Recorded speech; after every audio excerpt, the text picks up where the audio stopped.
Regresamos con Agárrate.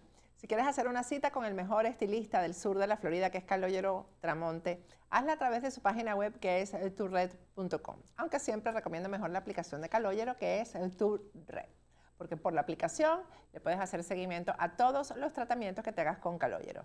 Haz la cita con anticipación y una vez que la tengas, trata de ser puntual.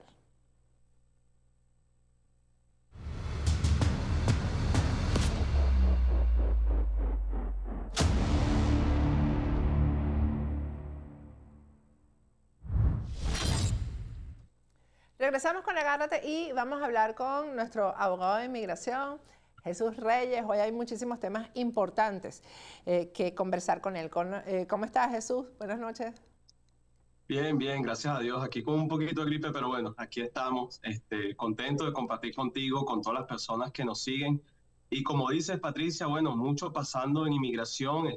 Sabemos que el tema de la frontera ha sido un tema muy controversial y de hecho ya sabemos que la Corte Suprema tomó una decisión en cuanto a casos en la frontera. Sí, vamos a hablar de la Corte Suprema en dos temas. Uno es que ya la Corte Suprema dijo que Trump puede ser candidato simplemente, que no lo pueden sacar de la boleta. Y pareciera que esto no tiene que ver con inmigración, pero sí tiene mucho que ver. Es decir, yo creo, Jesús, que va a ser el candidato republicano definitivamente y que la contienda va a ser Biden-Trump. Y ahí el tema migratorio, como lo hemos dicho en todos los programas anteriores, va a ser fundamental. Y el otro tema es la decisión que se ha tomado con respecto a la inmigración en la frontera con Texas, ¿no? Correcto, sí. Y esto no es una decisión final, es simplemente la Corte Suprema permitiendo que no entre en vigor una ley que pasó en Texas, que es una ley que básicamente va a permitir que agentes estatales del estado de Texas puedan tener autoridades y poderes de inmigración para poder ellos deportar a personas. Me parece sumamente interesante lo que ellos argumentan. Ellos dicen que, bueno, ya que el gobierno federal no está protegiendo su estado, ellos están protegiendo su propio estado, que ellos no están tratando de hacerse pasar por agentes de inmigración, que simplemente están protegiendo el territorio estatal. Pero sabemos que Texas es uno de los puntos fronterizos donde más flujos de inmigrantes hay. Entonces, eso ha sido el epicentro de lo que ha pasado en inmigración, sobre todo con lo que es el tema de asilos, solicitudes de asilo por las fronteras y personas entrando tanto de forma legal como ilegal. Entonces, lo que ha dicho específicamente la Corte Suprema es que por ahora no va a entrar en vigor, le va a dar un chance al estado de Texas de poder dar argumentos legales a su favor en cuanto a esta ley, pero pudiera volverse una ley, todavía no se sabe, se le va a dar el chance a Texas. Esto iba ya a ser implementado esta semana, estaba ya pronto a ser implementado, pero se le va a dar un chance a que se puedan las participantes, en este caso el gobierno federal y Texas, someter argumentos para ver en qué va a quedar este asunto. ¿Qué podría pasar aquí? Porque yo creo que es la frontera que se ha visto más afectada con esta migración descontrolada, Jesús, ¿no? Ciertamente, y ahí vemos la frustración del gobernador Greg Abbott, donde lo que está tratando de hacer es proteger su estado. Y ciertamente sabemos, y este ha sido el problema, Patricia, con todo esto de inmigración, sabemos que hay muchas personas que sí merecen solicitar el asilo, que sí merecen ser escuchados y salir adelante, como también hay personas que han venido a cometer crímenes, a destruir y desafortunadamente afectar a la gran mayoría de los inmigrantes que venimos por buenas razones o personas que de verdad están sufriendo algún tipo de persecución. Entonces, uno de los estados más afectados ha sido el estado de Texas. Tenemos que recordar que por ahí está Brownsville, ahí está Eagle Pass, ahí están uno de los puntos fronterizos donde está la mayor cantidad de cruces ilegítimos, ilegales aquí a los Estados Unidos, tanto cruces legales como ilegales, porque de eso también vamos a estar aclarando un poco. Cada vez que se habla de la frontera, cada vez que se habla de este tema, las personas piensan automáticamente personas entrando ilegalmente. Y no tiene que ser así. Como hemos hablado en muchas ocasiones, existen formas legales de solicitar asilo en la frontera. Pero toda esta controversia de lo que está pasando en Texas contra el gobierno federal quién tiene la razón o no, se trata sobre la inmigración ilegal hacia los Estados Unidos por medio de la frontera entre Estados Unidos y México, específicamente en el área de Texas.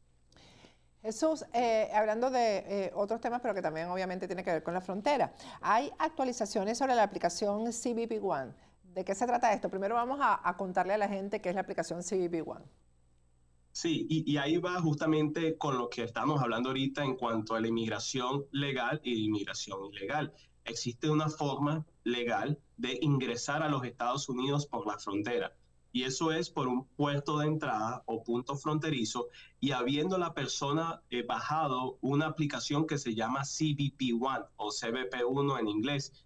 Y por medio de esta aplicación, las personas que temen regresar a su país, que quieren ser escuchados y de una forma ordenada y de una forma legal, pueden solicitar asilo aquí en los Estados Unidos. Ahora, lo que se requiere es, y parte de los cambios que van a haber es, número uno, los solicitantes tienen que someter su solicitud con sus familiares, o sea, no pueden hacer diferentes aplicaciones, todos tienen que hacerlo al mismo tiempo, y las personas tienen que someterlo en horarios específicos. Ahora va a ser a partir de las 12 del mediodía hasta las 11:59 de la noche. Eso es un cambio que va a haber ahora con la aplicación de CBP One. Y lo otro es que ya a partir de ahora, bueno, específicamente el 4 de marzo, cuando las personas les notifiquen que van a poder comparecer para sus entrevistas de miedo creíble, tienen 23 horas para poder confirmar su cita. Tienen que estar físicamente en México, cerca del punto fronterizo, para entonces confirmar sus citas y poder después ir a sus citas con inmigración. Bueno, y tenemos que recordarle a los venezolanos la renovación del TPS, Jesús. Por cierto, en estos días hablé con un gran amigo que su hija está aquí hace ya tiempo, hizo su solicitud de asilo y obviamente no la han llamado para la entrevista todavía, etcétera. Y hay personas, Jesús, y abogados que les han recomendado que no solicite el TPS porque ella está en solicitud de asilo. Por enésima vez yo necesito que tú expliques esto, que es necesario, que además es un privilegio que no puedes desperdiciar, un privilegio migratorio, lo que tenemos los venezolanos con el TPS. Por favor, no lo desperdicien.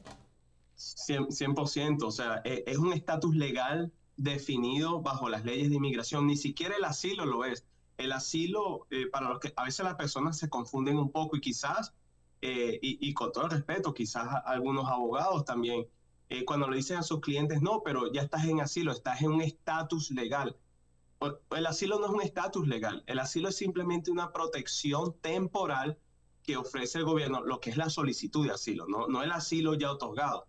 Estando en solicitud de asilo es simplemente que el gobierno usa su discreción para no deportar a esa persona y permitirla después al solicitante poder tener una cita, una entrevista de miedo creíble o posteriormente presentar su caso delante de una corte de inmigración. Pero no es un estatus definido. El TPS sí lo es. De hecho, una persona al salir y reentrar a los Estados Unidos con un TPS, siendo solicitada por un familiar, por medio de una petición laboral, por una visa de talentos extraordinarios, una visa de interés nacional, puede aplicar a su residencia desde acá. Así que es bien desafortunado. Aún nos están llegando llamadas de personas que a último momento se decidieron. Ya la fecha final es marzo para la renovación, no para las primeras solicitudes, para la renovación es para el 10 de marzo. Así que si usted está escuchando esto y le han dicho no aplique al TPS, no escuche esos consejos, esto es algo que lo va a beneficiar mucho independientemente usted esté en un proceso de asilo. De hecho, pienso que lo beneficiará más. Así que tome conciencia de eso y trate de aplicar a su TPS lo más pronto posible. O sea, lo que quedan son 5 días para la renovación, ¿no? Queda muy poco, así es. Bueno, Jesús, pero muchísimas gracias. Todavía se puede, pero hay que moverse rápido. Hay que moverse, así es. Gracias y mejórate. Gracias, Patricia, un abrazo. Bueno, con esto nos despedimos hasta mañana. No se pierdan el programa de mañana, porque vamos a tener un entrevistado que va a disipar todas las dudas sobre cómo se hace un examen forense, qué irregularidades ha habido en el examen forense del teniente Ronald Ojeda y otras cosas que son sumamente importantes. Así que no se pierdan el programa de mañana.